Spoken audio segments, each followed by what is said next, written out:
Et bienvenue dans un nouvel épisode de Mission SEO. Salut Romain. Et salut Seb, salut à tous.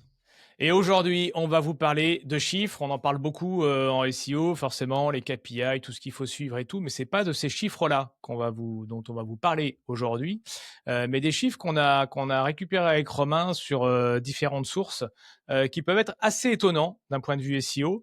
Alors, je sais même pas combien on en a, mais on en a une petite dizaine. Et ce sont des chiffres qui sont assez étonnants et ce qu'on vous propose, c'est de les délivrer aujourd'hui. Et je pense que sur certains chiffres, ça va vous étonner. Voilà, c'est des éléments dont on n'a pas l'habitude de parler. Et donc, ça peut être assez intéressant de s'y pencher. Et avec des chiffres, à la rigueur, c'est ce dont on va parler avec Romain, mais qui peuvent aussi vous faire changer votre façon de voir le SEO.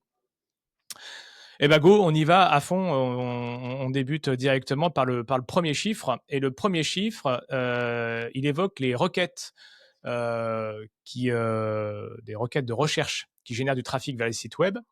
Et en fait, le chiffre, en fait, c'est une étude qui a été faite sur l'analyse des performances de la GSC, hein, donc Google Search Console. Et en fait, cette étude, donc c'est ZipTie, voilà, je ne sais pas comment on dit ça, c'est in English, qui est un outil SEO. Et en fait, ce qu'ils se sont aperçus dans leur étude, c'est qu'il y avait quasiment une requête sur deux qui n'apparaissait pas dans la Google Search Console. Truc de fou quand même, hein. C'est-à-dire que Google ne nous donne pas toutes les métriques, toutes les données via la Google Search Console. Truc de Ouais, fou, je sais alors pas ce que ça t'apporte, comme ça te fait réagir, Romain, sur le sujet. moi j'étais pas prêt sur ce chiffre. C'est-à-dire qu'il y a un clic sur deux qui n'est pas tracé via la GSC, donc c'est quand même assez énorme, je trouve.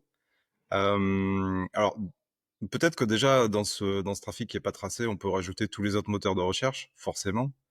Oui. Euh, il doit y avoir du Bing, il doit y avoir du Yahoo, si ça existe encore, je sais même pas si ça existe encore. Il doit y avoir du Yandex, enfin voilà, il y a tous les autres moteurs de recherche, du Quant, etc. Ecosia, voilà. Donc forcément, vu que c'est un outil Google, la GSC, bah, c'est logique que ça soit pas retracé dans la GSC. Mais 50%, 1 sur 2, c'est quand même assez dingue. Alors, Bah, en fait, c'est que, alors, pour donner un peu d'exemple, alors oui, c'est intéressant ce que tu dis parce que c'est vrai qu'on en parle peu, et quand on évoque le SEO, on parle énormément de Google parce que, bah, voilà, enfin, c'est lui qui a plus de 90 du marché, donc même s'il y a beaucoup de choses qui changent aujourd'hui avec l'IA, mais malgré tout, de toute façon, même si ça change, ça reste pour l'instant peanuts par rapport à tout ce que génère comme trafic Google. Et c'est vrai qu'on oublie généralement, enfin, très régulièrement Bing et compagnie. Bing a quand même une petite part de marché, donc on a quand même, voilà. Et par contre, on n'étudie pas en fait ce qui sort sur Bing, très rarement. On y va très rarement. Enfin, moi, je sais que j'y vais pas parce que je trouve que ça vient polluer un peu le fonctionnement, et vu le peu de part de marché, je me dis que c'est pas la peine de s'y intéresser. Mais je sais qu'il y a des consultants SEO qui y vont et qui trouvent de l'intérêt, en fonction des niches dans lesquelles ils le sont.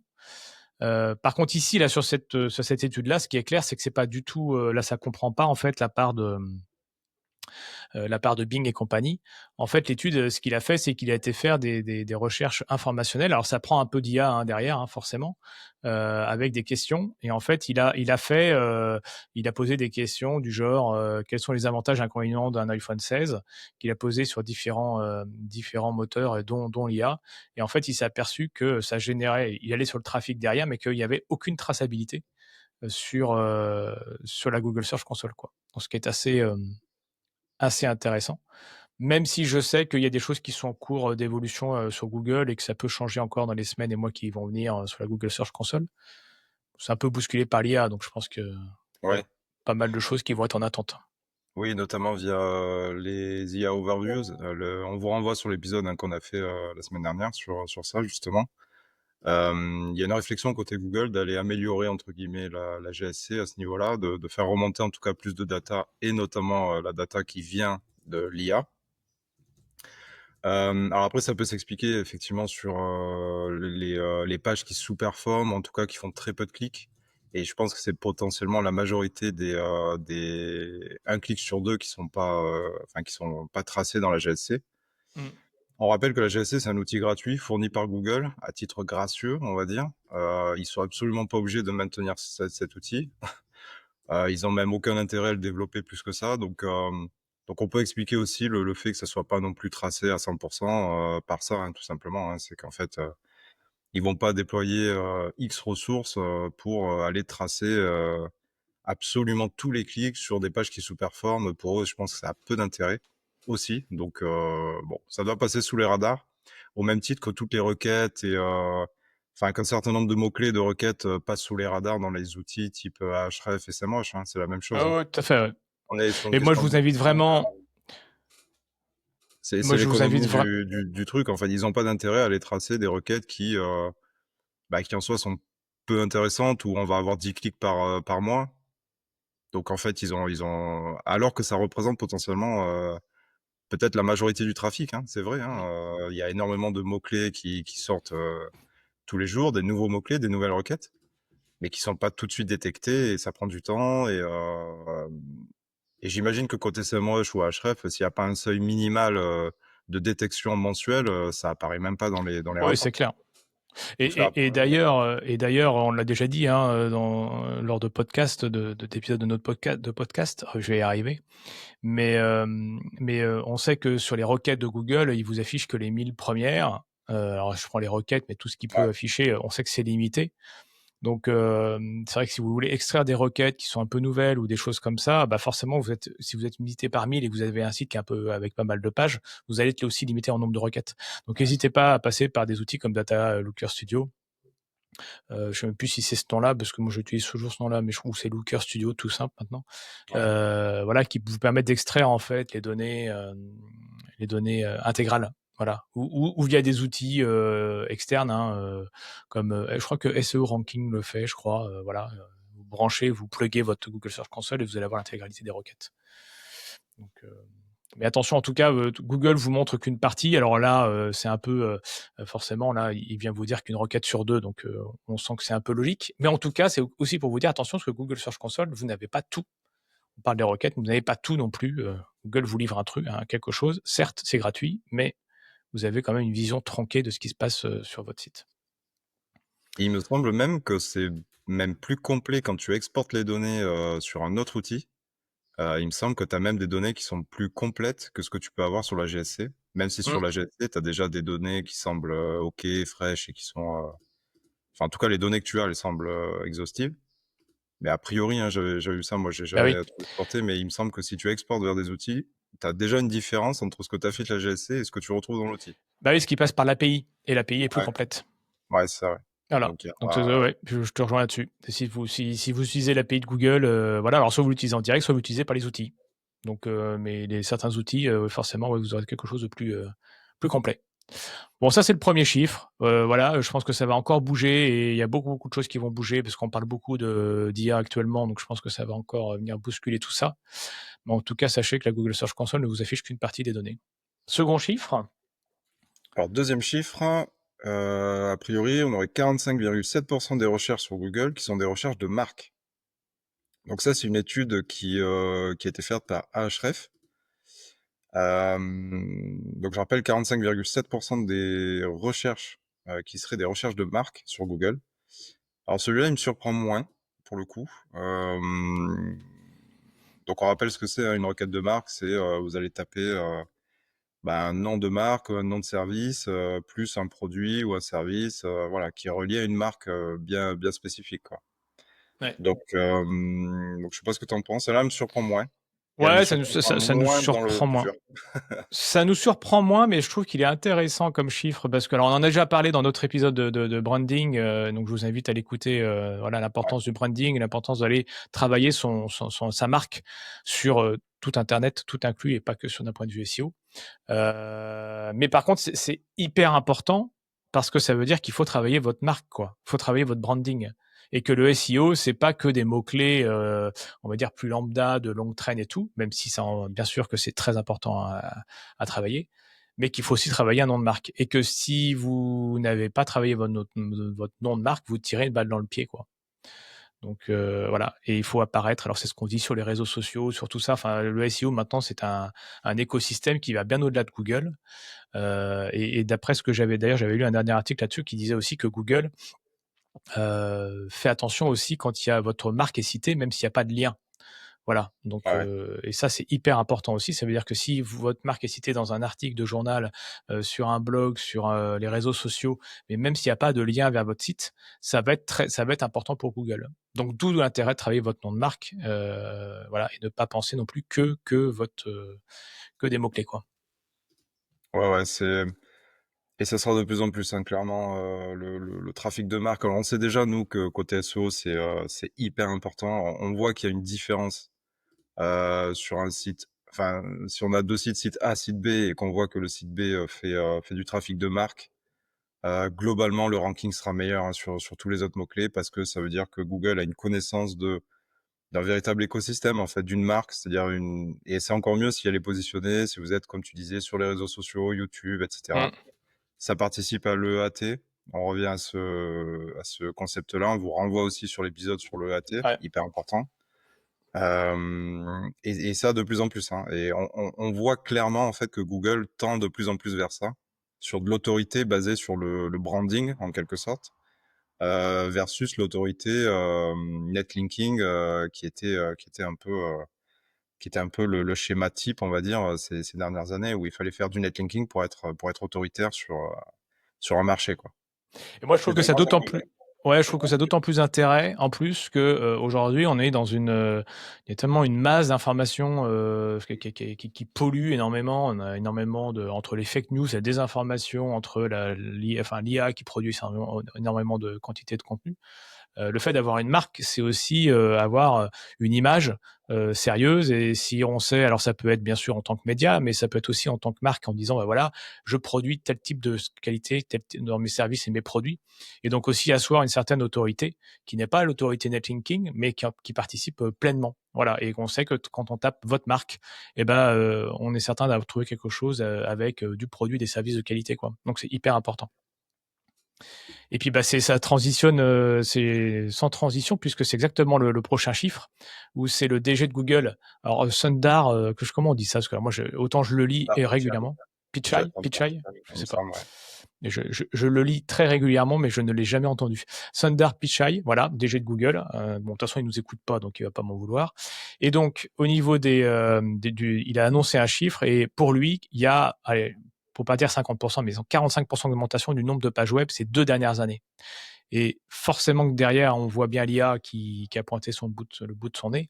Mais c'est-à-dire qu'en 2 ans, on a quasiment doublé le nombre de pages web. C'est un truc de malade et pas forcément pour de la qualité en plus, hein. C'est ça Non, c'est qui est ça. dommage. Ouais.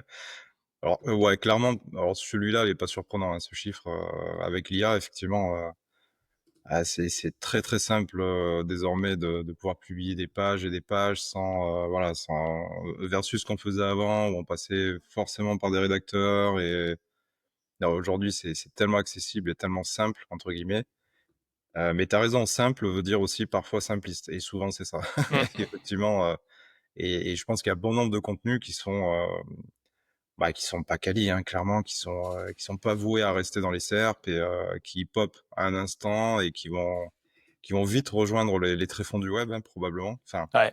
en tout cas, la tendance est là, ouais. Clairement, il y a de plus en plus de pages à aller indexer côté Google. En tout cas, il y a un enjeu toujours à ce niveau-là. Donc c'est moins surprenant. Petit disclaimer quand même sur Sundar Pichai, donc le DG de Google. C'est un peu du pipeau. Enfin, je veux dire, moi, tout ce qu'il dit, hein, je regarde ça de loin et je me dis, c'est vraiment du pipeau, tout ce qu'il raconte. Mais c'est toujours dans la ligne droite de Google, en fait. Euh, Oui, moi, je alors il y conseille a toujours toujours un de faire, discours, ouais. moi, je conseille toujours de prendre ce que dit Google avec des pincettes, en fait. Oui, Et oui. que tous les officiels de Google disent des choses sur Google et voir dans les faits ce qui se passe vraiment dans les SERP et dans les résultats de recherche. Il y a toujours un immense delta entre ces deux choses. Donc c'est pareil, on peut rebondir rapidement sur, j'ai vu une dernière déclaration sur, bah, les overviews justement, sur l'IA intégrée au moteur de recherche de plus en plus, où il disait en gros, il noyait plus ou moins le poisson en disant que maintenant les éditeurs de sites auront toujours du trafic, on va tâcher de faire en sorte que Google renvoie vers les sites et tout ça. C'est pipeauland. Ça, c'est pour endormir tout le monde et je suis persuadé que si Google peut conserver les internautes sur son écosystème et sur Google et ne pas renvoyer vers les éditeurs, ils le feront et ça posera aucun problème. Enfin, ça leur posera aucun problème de conscience, quoi. Clairement, Alors peut-être des problèmes de propriété intellectuelle à un moment donné, peut-être qu'ils vont se prendre procès sur procès et là il y aura un autre enjeu, mais enfin, voilà, tout ça pour dire que c'est un peu pipoland et surtout ne pas suivre aveuglément ce que dit Google et considérer que c'est parole d'évangile, quoi. Surtout pas. Non, mais après, bien sûr qu'au-delà du chiffre, et puis en plus, de toute façon, il y a ce genre de chiffre, il reste très, enfin, je veux dire, ça repose sur pas grand-chose parce que de toute façon, c'est très Oui, compliqué. Voilà, mais par contre, on va dire que la tendance, elle est réaliste et en fait, il n'enfonce qu'une porte ouverte parce qu'on en est tous ouais, conscients. L'idée, c'est qu'on ressorte le chiffre pour aussi que vous qui nous écoutez, vous ayez ça aussi en tête, même si on en a déjà parlé, mais dire qu'aujourd'hui, il y a une masse d'informations. Et donc, ça veut dire que derrière, en tant qu'SEO, qu'est-ce que ça veut dire? Ça veut dire que forcément, si on a 2 fois plus de pages qui se sont créées depuis 2 ans, ça veut dire qu'il faut encore carburer, en tout cas trouver les bons chemins pour arriver à bon port. Et quand je dis bon port, c'est aller choper le visiteur. Et forcément que nous, en tant que visiteurs et personnes qui allons surfer sur le net, eh ben, on va avoir beaucoup plus d'opportunités d'aller sur X site. Donc, ça veut dire qu'il va falloir vraiment trouver des solutions, dont le branding hein, qu'on évoquait tout à l'heure. exactement, exactement. Ouais, C'est c'est ce que c'est- c'est- c'est juste ça. Hein. ouais, c'est ce que je pensais. En fait, moi je suis assez convaincu que c'est même une opportunité pour faire encore plus de qualité. Ouais, Parce que qui dit plus de pages, et qui dit beaucoup plus de «concurrence» entre guillemets de mauvaise qualité, bah, pour moi, c'est une opportunité justement de faire de la tout à fait. super qualité et de ressortir du lot encore plus, justement quand on est, dans une, une sorte de marée comme ça avec, de très peu de qualité. Bah, moi, je pense que c'est vraiment une opportunité pour le coup, en alliant ça avec du trafic de marque et en montant une vraie marque et en faisant à côté de la super qualité sur des contenus qui sont vraiment, bah, qui sortent du lot pour le coup. Bah, c'est un combo pour moi là, c'est parfaitement ce qu'il faut faire aujourd'hui, quoi.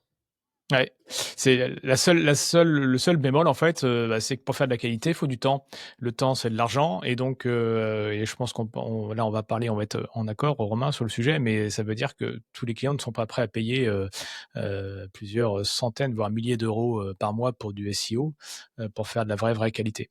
Et je trouve que alors, je veux pas dire que c'est dommage parce que tout le monde n'a pas le budget, déjà. Par contre, enfin, quitte à mettre de l'argent, autant le mettre dans quelque chose de quali plutôt que Exactement. voilà. Mais Ouais. bon, après, quand on nous demande, enfin moi, voilà, hein, quand j'ai des clients qui me disent, bah moi, allez, je te mets 400 balles, 500 balles sur la table et tu me fais ton SEO. Bon bah déjà, le fait de surveiller le site, d'écrire un article et tout, quand on voit le temps que ça prend, bon, c'est très compliqué de faire énormément de quali, quoi. Donc on arrive toujours à se débrouiller pour ménager la chèvre et le chou. Mais idéalement, oui, c'est ça. Il faudrait un budget qui soit un peu plus significatif que 300 balles par mois. Ouais, c'est ça. Enfin, en tout cas, il faut éviter le réflexe de se dire, «Bon, bah, super, avec l'IA, je vais pouvoir en faire 10 fois plus avec le même budget».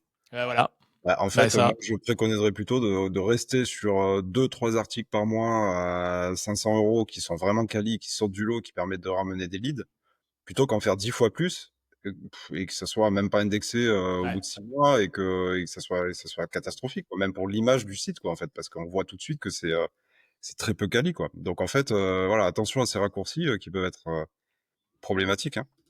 Bah, c'est marrant parce que c'est exactement le chiffre qui suit. On continue sur la même trend. Ouais, 74,2%, donc quasiment les 3/4 des nouvelles pages sur le web, publiées, donc là, c'était en avril 2025, les 3/4 des pages contenaient du contenu généré par IA. Hem, alors déjà, contenait du contenu généré par IA, je sais pas comment ils ont trouvé ça, parce qu'en suivant les détecteurs, en testant les détecteurs, en fait, c'est jamais clair et on n'a jamais vraiment, un contenu, enfin d'un outil à un autre Ouais, qui est assez clair là-dessus, enfin en disant voilà j'ai 50%, j'ai 80%. Parfois en repassant le même texte dans le même outil, 2 jours plus tard, il va vous dire qu'on est à 90% de généré par IA alors qu'on était à 20 la veille. Bah voilà, à mon sens c'est quand même assez très peu fiable. Donc déjà sur le chiffre en lui-même, donc c'est une étude à Ahrefs. ouais. Bah, c'est qu'ils ont un détecteur, Ahrefs a un détecteur d'IA, mais comme tu le Ah dis, ouais. qui a toute, de toute façon, les détecteurs d'IA, t'en prends 3, ils vont te donner 3 résultats différents. Parfois, c'est le grand écart. Donc, Bon, en après, tout cas, la tendance, ouais. c'est ça. Je Ouais. pense que l'image, elle est là. C'est la tendance aujourd'hui que je pense qu'on a très peu de textes maintenant qui sont 100% humains. C'est-à-dire où l'IA n'intervient pas. Je pense que c'est très, voilà. Après, ils ont classé, hein, maintenant, avec plein de pincettes, à nouveau. Mais de toute façon, tous les chiffres qu'on donne aujourd'hui, hein, il faut les prendre avec beaucoup de recul. L'idée, c'est pas de se dire: «Ah, c'est ça», c'est surtout de vous dire: «Voilà, comment évolue aujourd'hui le SEO», hein. Et donc là, dans leur détecteur de contenu, ils ont vu qu'il y avait à peu près un peu moins de 3 des pages qui, pour eux, sont 100 IA. Heu, Ils ont quand même une page sur 4 qui est de l'humain pur, selon eux, et quasiment 72-74 avec un mélange des 2. Voilà. Et donc là, je pense que c'est là où il y a du vrai. Je pense que cette dernière tendance est quand même assez est quand même d'actualité, dans le sens où de plus en plus maintenant, quand on rédige, on va s'appuyer sur l'IA. Non pas que l'IA va tout écrire, mais en tout cas va venir participer à un moment donné pour ajouter un paragraphe, pour améliorer le texte, pour enrichir d'un point de vue sémantique, etc. Va participer à l'écriture du texte, quoi. Ouais, complètement. On va juste rappeler rapidement qu'on peut faire des très bons contenus avec l'IA et des Oui. très mauvais en 100% humains. Oui, oui, oui, Donc, oui, non, mais c'est ça. clore le débat et se dire: «Est-ce que demain je vais me faire pénaliser parce que j'utilise peut-être 80% d'IA dans mes contenus?» Bah, ça dépend, en fait. Si vraiment c'est qualitatif, que ça sort du lot et que la concurrence fait pas mieux, IA ou pas IA, ça passera. Et par contre, un contenu humain où c'est, de la ressaucée et c'est du paraphrase de ce qui existe déjà et on n'apporte rien et c'est plat et il y a aucun ça a aucun sens par rapport à la requête, bon, bah, ça rankera pas plus, hein, en fait, hein, donc voilà, juste pour rappeler ça, ce que je vois Ouais, ouais, souvent non, non, sur mais tout à fait. LinkedIn Oui, et oui, oui, oui, toujours un c'est. débat un peu bipolaire, enfin un petit peu, manichéen plutôt, et ça à chaque fois ça me fait sortir. Je me dis: «Mais bon, les Ouais, gens non, mais t'as réfléchissent raison. pas quand ils disent des trucs comme ça, c'est, ouais». L'IA est un outil. Mais je crois qu'on l'avait déjà dit, c'est comme un couteau, Ouais, le couteau est un outil, tu peux faire de super bons plats ou tu peux tuer une personne. Bah, l'IA, c'est la même chose, tu peux en faire un truc, très propre, toujours avec de l'humain, ou tu peux faire un truc très dégueulasse. tu peux Voilà. tuer ton site. Bah, C'est un non, peu mais ça. ça, c'est voilà. Et d'ailleurs, on avait fait un épisode là-dessus, sur, comment bien rédiger avec l'IA, donc je vous invite à l'écouter si vous ne l'avez pas déjà fait. Autre chiffre, et on va rester dans l'IA, où c'est Amazon là. Donc Amazon reste aussi un moteur de recherche, hein, comme TikTok, parce qu'on parle beaucoup de Google, mais on a plein d'outils comme YouTube, moteur de recherche. TikTok devient aussi un moteur de recherche à part entière, et Amazon en est un, et lui, 35% de ses revenus provient de son moteur de recommandation alimenté par l'IA. Donc là, à nouveau, on revient sur l'IA. Alors forcément, c'est un sujet qui n'arrête pas de tourner en ce moment, donc c'est logique qu'on retrouve plein de chiffres. Mais on a quand même une automatisation derrière d'Amazon qui fait que derrière, via l'IA, il arrive à recommander des articles qui vont correspondre à ce qui est attendu par ses visiteurs. Et donc, à chaque fois, une fois sur trois, ça fait mouche, quoi. Donc, c'est quand même plutôt top, hein. Enfin, Alors c'est pas 35% de mal, ses revenus, c'est quand même assez significatif, quoi, hein. alors c'est pas mal parce qu'en plus, alors effectivement pour connaître un peu Amazon et il y a qu'à voir un peu le l'UX et tout, enfin c'est quand même génialissime, hein. En termes d'UX, on fait pas mieux, hein, sur un e-commerce Bah, ils l'ont et pensé, hein. ouais, ils ont pensé, ils ont une telle connaissance en fait de ce que vous faites chez eux. Ah, c'est dingue, hein. Moi, je vais sur Amazon, je vais regarder deux trois produits et puis, tu peux être sûr que dans les 24 heures, je reçois un mail, «Ah ben alors, vous avez mis ça dans le panier, vous avez regardé ça vous intéresse toujours?» et tout. Enfin, Mm. ils ont une telle connaissance de ce qu'on fait sur leur site qu'à la limite, ça m'étonne peu ce chiffre. Ils font un tiers du business avec, tout ce qu'ils arrivent à collecter en data et ce qu'ils arrivent ensuite à retraiter avec l'IA et pour pouvoir push les bonnes offres aux personnes qui ont été intéressées sur des produits et cetera. C'est c'est un super cas d'école, je pense, enfin, c'est sûr pour tous les e-commerce, en fait. À partir du moment où on a un e-commerce, s'inspirer d'Amazon, c'est toujours une bonne chose, je pense. Ouais. Ne serait-ce que sur les frictions à l'achat, sur, le parcours utilisateur, le parcours d'achat et tout, il y a qu'à regarder ce que fait Amazon et faire à peu près pareil, hein. C'est assez monstrueux, quoi. Ah Ça oui, fait ils quand ont. même partie des rares sites où, à partir du moment où on a rempli une fois sa carte bancaire, on n'a plus à la remplir, c'est Mm. enregistré. Enfin, beaucoup de sites le font maintenant, mais je me rappelle très bien que c'était un des premiers à faire ça, à prendre ce «risque-là» entre guillemets, où on peut en 2 clics, on peut acheter, en fait.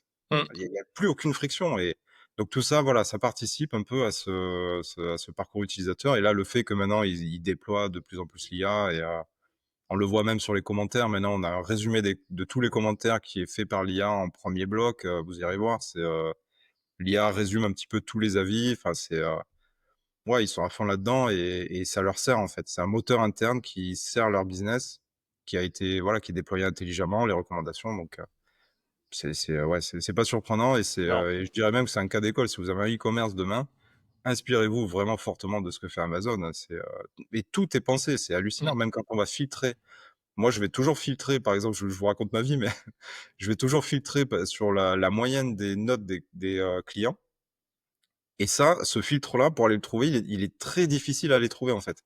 Mais c'est voulu. En fait, Google vous met d'abord ce qui lui semble pertinent à vendre. Amazon. Amazon, pardon. C'est La un lapsus ça. Et voilà, il y a des filtres comme ça qui sont plus compliqués que d'autres à aller chercher, Ouais. mais c'est complètement voulu, en fait, et c'est parce qu'ils mettent d'abord ce qu'ils veulent vous faire acheter en premier, ce qui est sponsorisé évidemment. Enfin voilà, c'est masterclass, quoi, vraiment pour les Amazon, c'est magnifique pour ça, quoi. Bah, Tout est pensé pour ça, quoi. ils ont une puissance phénoménale, donc ils ont alors, parce qu'ils l'ont construit comme ça dès le début, puis, maintenant avec la puissance qu'ils ont, ils étudient d'un point de vue UX, ils font des AB testing de fou, quoi, donc moi je suis pas expert Amazon, hein, mais comme tu le dis, oui, la couleur des boutons, le positionnement des boutons, le texte, La enfin taille des polices, la taille, enfin tout est fait pour, c'est tout est hallucinant. pensé de chez pensé, hein. Donc voilà, donc toujours très intéressant de voir que l'IA quand même a des bons côtés, même s'il en a des mauvais aussi, parce qu'il y a c'est toujours cette espèce de bulle de filtre qui fait que, bah, on va te proposer aussi tout ce qui te correspond et donc moi, c'est un peu ce qui me là aussi je vous raconte ma vie, mais moi, c'est ce qui me perturbe aussi. Ça veut dire que, bah, une fois qu'on est dans une bulle, en fait, on a du mal à en sortir et ce qui fait qu'on a du mal aussi à aller voir des choses différentes.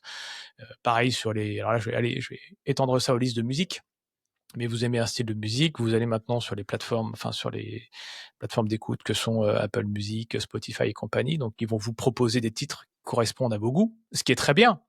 Mais à contrario, vous ça va être compliqué pour vous d'aller découvrir autre chose et pourtant moi c'est ce que j'aime aussi, il y a un festival qui est pas trop loin de chez moi là où généralement j'allais et parfois je prenais des places, je connaissais pas la première, deux, il y a 3 parties, je connaissais pas la première, deuxième partie et ça faisait des super belles découvertes qui étaient pas forcément toujours dans l'univers en plus, du chanteur principal. Donc voilà et ça, c'est aussi la richesse humaine d'aller, chercher des choses qui se différencient. Exactement. Je ferme la parenthèse, mais Ah non, mais c'est ça, et puis ça nécessite même presque un effort supplémentaire maintenant d'être curieux et d'aller oui. voir en dehors de sa bulle, et c'est ouais, ouais, non, mais c'est exactement ça. YouTube, c'est pareil, hein, à partir du moment où vous êtes abonné à un certain type de chaîne, bah, vous aurez que ça dans votre Mmh. suggestion, hein. Ouais. C'est assez dingue. Alors qu'il y a potentiellement des super chaînes à aller voir sur plein de sujets différents, mais il faut être curieux, faut avoir, voilà, faut pas se laisser enfermer, en fait, Ouais. dans leur moteur, interne, en fait. C'est ça tout le truc. Sortez de ça enfin, il faut savoir comment ça fonctionne pour en sortir, donc Ouais, voilà. c'est ça, ouais. Après, je pense que si vous nous écoutez et que vous êtes, de peu ou de près, en tout cas, dans le SEO, vous savez qu'un algorithme, vous savez à peu près comment ça fonctionne, donc vous savez aussi comment en sortir. Autre chiffre, et là plus sur Google Maps, un utilisateur sur 7 utilise Google Maps comme premier choix pour ses recherches locales. Donc bon voilà, pas forcément non plus, on enfonce aussi une porte ouverte. Mais aussi très intéressant, sur les recherches locales, voilà, si on n'a pas le Google My Business, si elle est pas bien travaillée, si c'est pas bien fait, bah, vous allez être transparent. Et donc là-dessus, il y a un gros boulot à faire sur les Google My Business. Alors sur l'optimisation, sur le texte, sur les photos, sur les posts, sur les coordonnées, tout ça, ça doit être identique les coordonnées doivent être identiques à ce que vous mettez sur votre site. Sur les avis, répondre aux avis systématiquement, qu'ils soient bons ou mauvais, et pas en disant merci, mais en utilisant des mots-clés, enfin, tout ce genre de choses là sur le Google My Business est hyper important. Ouais, bah, ouais, si vous faites du local, il faut être sur Google Maps, hein, il y a C'est pas photo, indispensable. faut optimiser tout ça, et même le chiffre me paraît même, j'aurais mis plus moi, tu vois? Pour le coup, Ouais. tellement, Google a un monopole là-dessus sur le géolocal, enfin c'est assez dingue, même s'il y a des choses C'est un bien, hein. article, du journal du Net, hein, et les chiffres, enfin l'article a été écrit le 27 mai 2025, voilà, en fonction du moment où vous nous écoutez. Donc très, très proche en tout cas du moment où on enregistre l'épisode et au moment où il sortira. Donc, autre chiffre, Alors les impressions de recherche Google ont augmenté de 49 sur un an, mais les taux de clics, donc les CTR ont baissé de 30 selon de nouvelles données de Bright Age. Intéressant, intéressant. Alors, je pense que c'est directement relié au fait qu'il y a de plus en plus de pages. Il y a ouais, 50 quasiment de pages en plus sur les 2 dernières années sur Google. Donc potentiellement beaucoup plus d'impressions, mais moins de clics. Et ça, le moins de clics, on peut aussi le relier aux overviews et aux résumés d'IA, hein, qui vont de plus en plus, popper sur, de plus en plus de requêtes. Ça, c'est une évidence. Même si Sundar Pichai dit l'inverse. Mmh. Et c'est assez évident, en fait, hein, à partir du moment où les gens vont avoir la réponse directement générée par IA, c'est un peu la position zéro plus, quoi, en fait, hein, Ouais. les résumés d'IA. Donc forcément, nous, on a vu que la position zéro, c'était moins de clics aussi, et ça fait partie du jeu. Mais ça fait aussi travailler la marque, ça fait apparaître dans les premières positions, donc c'est de toute façon bénéfique au site et à la marque. Donc indirectement, ça reste profitable.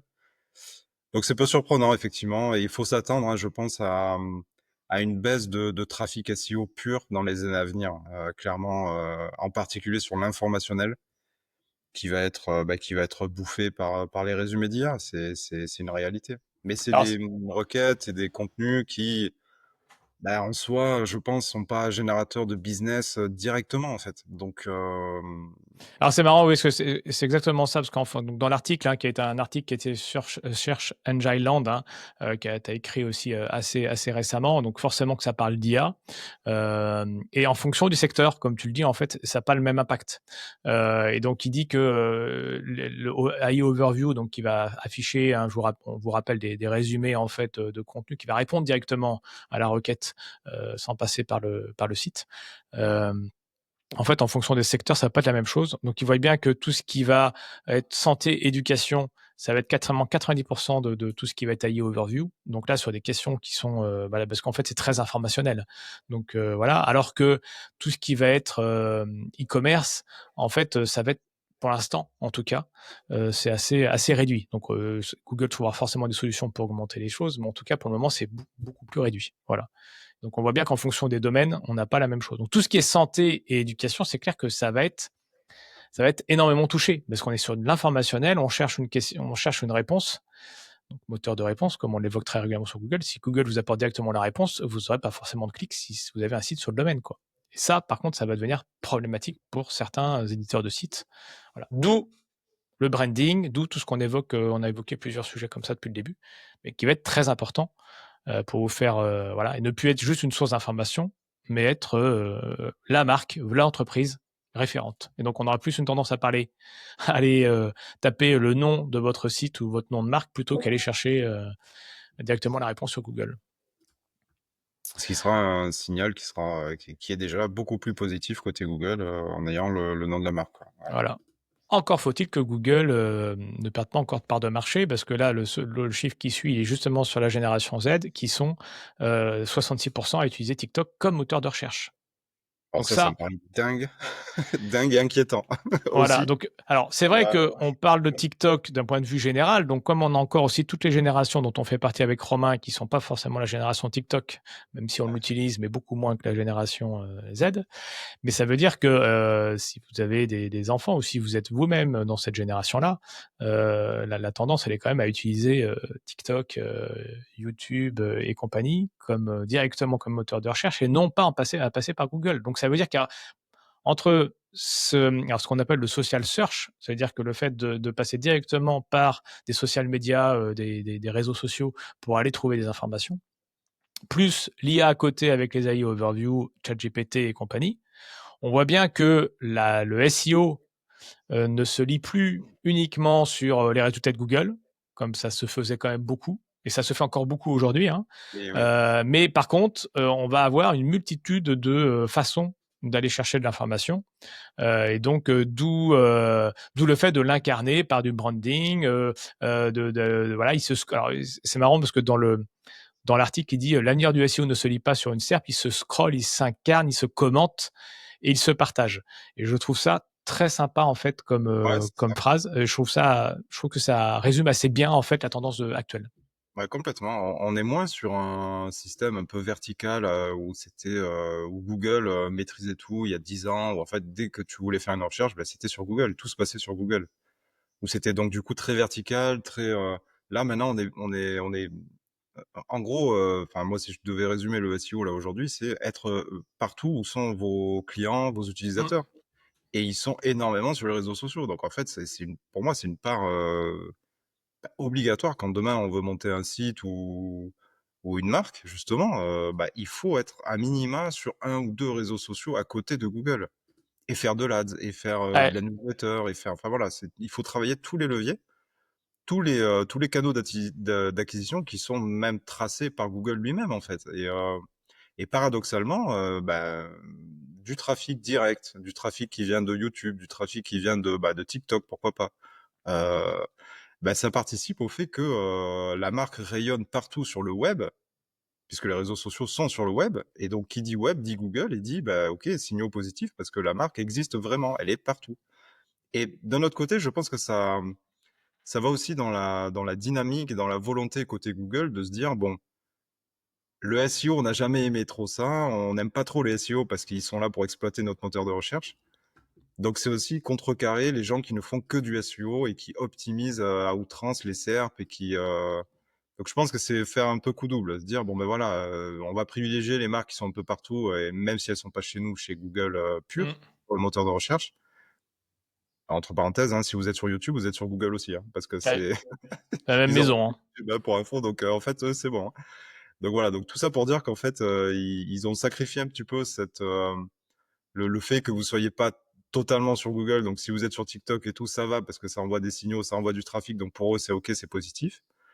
Et ils le contrebalancent par le fait que ça met un gros coup de pied aussi, côté SEO en disant: «Bah, voilà, moi, tous ces experts SEO là qui travaillent notre moteur de recherche et qui sans cesse essaient d'optimiser et parfois en faisant du black hat évidemment, en faisant des trucs un peu dégueulasses et on le voit sur certaines SERP, hein, c'est complètement abusé clairement.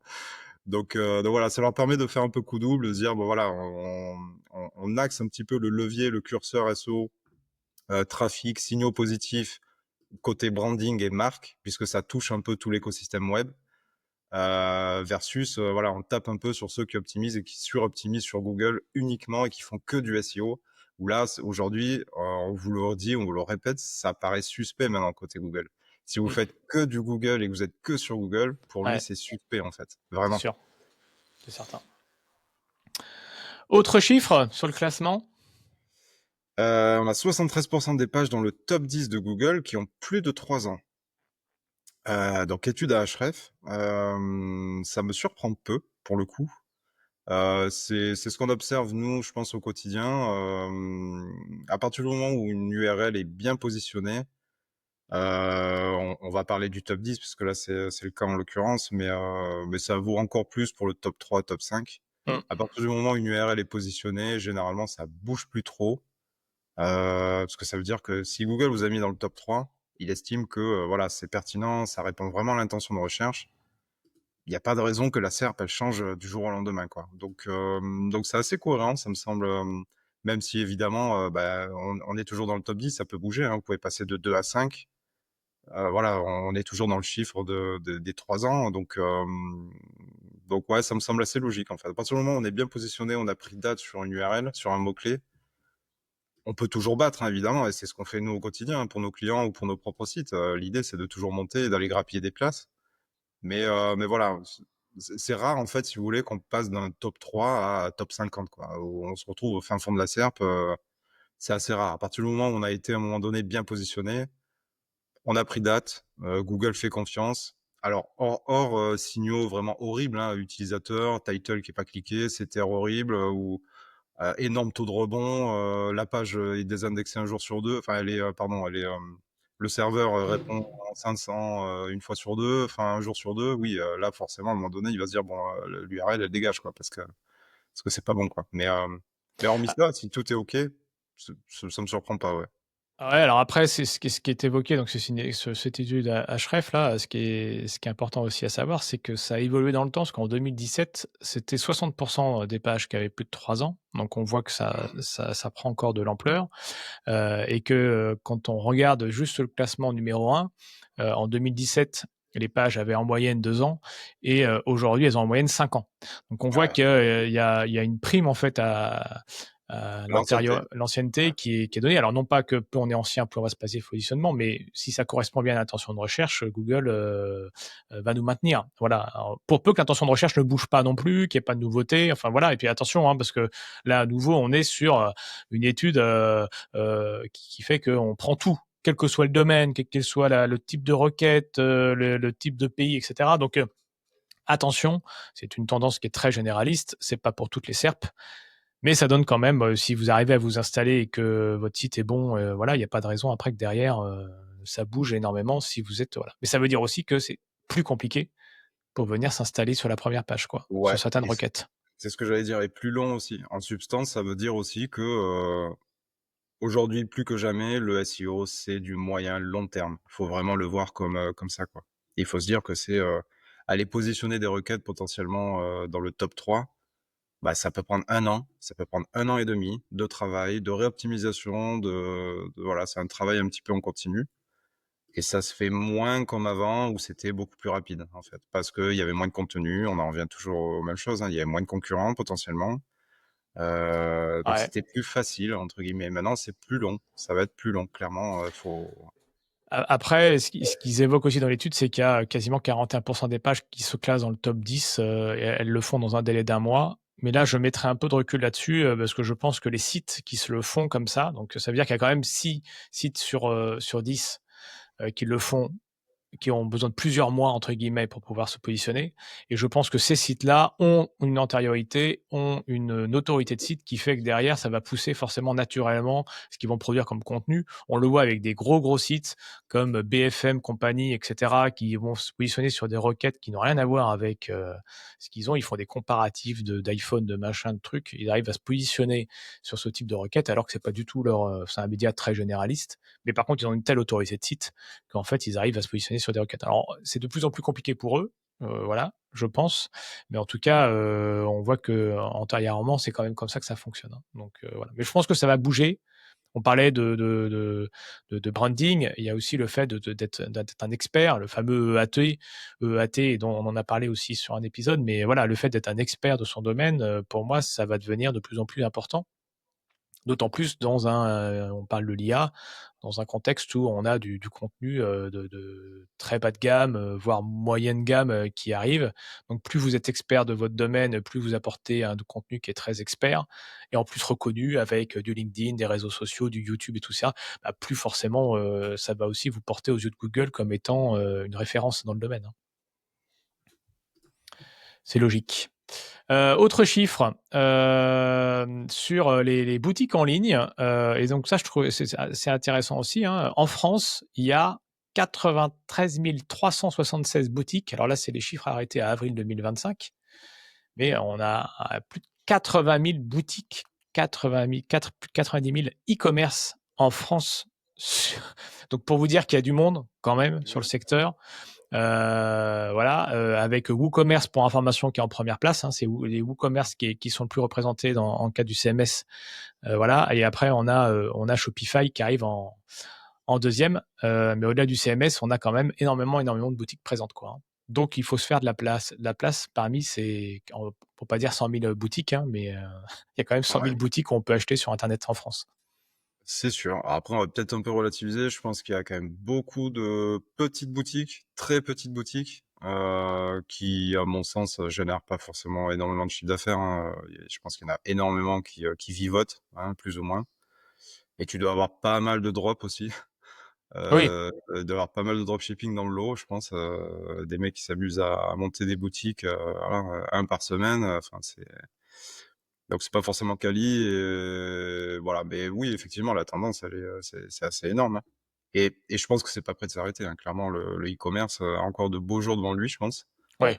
Il y a vraiment énormément de choses à faire encore en ligne, donc ouais, ouais, non, c'est, bah, super intéressant, ouais. Plus de 100, enfin Oui, alors quasiment bien, une demi, je te rejoins après forcément qu'il et c'est comme les créations d'entreprises, il y a des boîtes qui tombent aussi, voilà, donc il y a du volume, voilà. Alors après on n'inclut pas là-dedans forcément tout ce qui est international, donc la concurrence est encore beaucoup plus importante. ouais. Mais on a aussi beaucoup de déchets, beaucoup d'entreprises qui ne tournent pas, voilà. Après Et qui ont besoin de nous, qui ont besoin de SEO. oui, oui, et qui ont besoin de nous pour C'est bien, tourner. c'est un bon chiffre pour nous, ça, en fait. Mais mais après, ce qui est marrant dans ce type c'est quand on regarde en fait en détail, et en fait sur avril 2025, on voit que, par exemple, l'immobilier. qui sont principalement, généralement, des portails de médias. Il y a peu de boutiques immobilières. Rarement on achète, voilà. En fait, il y a eu 23 nouvelles créations sur WooCommerce de boutiques immobilières, de boutiques où on peut acheter. Hein. Donc, je ne parle pas de médias. On est voilà, sur des boutiques. Donc, il y a des choses comme ça qui apparaissent, qui sont assez intéressantes de se dire que bah, on commence à voir des boutiques pour acheter de l'immobilier. C'est un truc de fou quand même. Enfin, là-dessus, j'ai encore un peu de mal. Mais par contre, ça veut dire qu'il y a des choses comme ça qui vont apparaître sur des boutiques qu'on n'a pas l'habitude de voir. Donc, intéressant à regarder. Allez, dernier chiffre pour terminer. Dernier chiffre, on a 27% des citations de ChatGPT qui proviennent de Wikipédia. Étude Search Engine Land. Pareil, ça me surprend peu, en fait, parce qu'on voit là, effectivement, on commence à voir les premiers résultats des études sur les sources, les citations, des résumés d'IA, et même sur les Perplexity et Hmm. vraiment des moteurs IA carrément, hein, intégrés directement au tool. Ça me surprend peu parce que on sait que bah, Wikipédia, énorme autorité, évidemment, malgré que parfois ça soit faux et qu'il y ait vraiment des soucis à ce niveau-là, hein, sur la fiabilité des données, hein, c'est un vrai sujet, mais il y a une telle autorité que je pense que là, les algos s'entraînent, voilà, on les a plus ou moins fléchés sur, bah, surtout, il faut fournir des réponses qui sont pertinentes et qui sont crédibles et qui sont OK, autoritaires. Donc forcément, ils vont piocher dans Wikipédia parce que bah, c'est facile hein, pour des IA qui commencent à être entraînés, qui commencent à se développer sur ce domaine-là, sur le search. Bah, c'est logique, c'est un raccourci simple en fait. Donc, mais je pense que ça va avoir tendance à se diluer parce que bah, les algos vont monter en compétences entre guillemets, ils vont être de plus en plus précis, ils vont être de plus en plus efficaces et donc ils vont aller chercher des études, des chiffres, des citations qui vont être ailleurs. Mais en fait, ça me surprend pas dans le sens où bah, c'est pareil quand Wikipédia est arrivé il y a 10-15 ans sur Google, bah, c'était l'autorité quoi. Tout de suite, ça s'est imposé et ça a été bah, parce que c'était facile, parce que c'était logique en quelque sorte. Ça permettait de référencer énormément de data et de requêtes. Donc ouais, Ouais, on est alors en ce qui est, eux, donc ouais, ouais, ce qui est intéressant, c'est de voir comment ça fonctionne. Alors là, de toute façon, ce qu'on vous dit là sera peut-être plus valable dans un mois, donc faut toujours prendre ça avec des pincettes parce que ça bouge beaucoup actuellement. Euh, mais c'est-à-dire que là, quand on se dit qu'une réponse sur 4 provient de Wikipédia, je veux dire, on se dit que la qualité du contenu est pas très exhaustif, pas très pertinent. Alors, je dis pas que Wikipédia n'est pas pertinent parce que ça l'est dans une grande partie, même s'il peut y avoir quelques trucs, mais est-ce que il y a pas, je veux dire, la vision reste encore très axée sur un seul angle. Et à nouveau, on se retrouve dans des espèces de bulles de filtre où on a une vision Wikipédia qui est très factuelle, sans avoir de contre-vérité. Donc toujours, voilà, c'est toujours là la vigilance. Hein. Attention, parce que forcément on traite encore de la masse d'informations et on n'a pas la pertinence qu'on pourrait avoir en tant qu'expert. Donc d'où votre intérêt, vous, derrière, si vous voulez apparaître et vous différencier, avoir une vision d'expert et vous dire, ben moi aujourd'hui je suis expert, j'en sais rien moi dans tel ou tel domaine, ben, je vais apporter ma vision des choses et non pas faire de Wikipédia recraché parce que de toute façon ça n'a aucun intérêt, aucun intérêt. Ou alors si vous recrachez du Wikipédia, critiquez-le, ayez un œil critique, positif, constructif ou négatif, qu'importe, mais soyez quelqu'un qui a un œil, voilà. Et parce qu'attention aux experts, on en voit beaucoup sur BFM et compagnie. Un jour, il est expert automobile, puis le lendemain, il revient, puis il est expert vétérinaire. C'est toujours le même gars qui donne son avis. Bon, ben, on s'en fout de ça. C'est pas un expert. Hein. C'est juste que le mec, il est invité régulièrement. Donc voilà. Par contre, vous, si vous êtes expert, vous êtes vétérinaire, bah, montrez que vous avez des informations qui sont pas des oui-dire, quoi.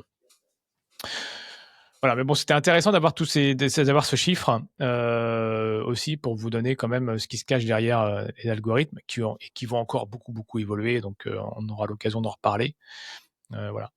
ouais, Donc voilà. typiquement, là, tu vois, typiquement, juste pour finir sur ça, c'est les LLM, ils sont en phase d'entraînement, en fait, là. Donc, du coup, ils Oui. bouffent du Wikipédia à gogo parce que encore une fois, c'est facile, c'est accessible. Wikipédia, il y a des fiches sur tout et n'importe quoi.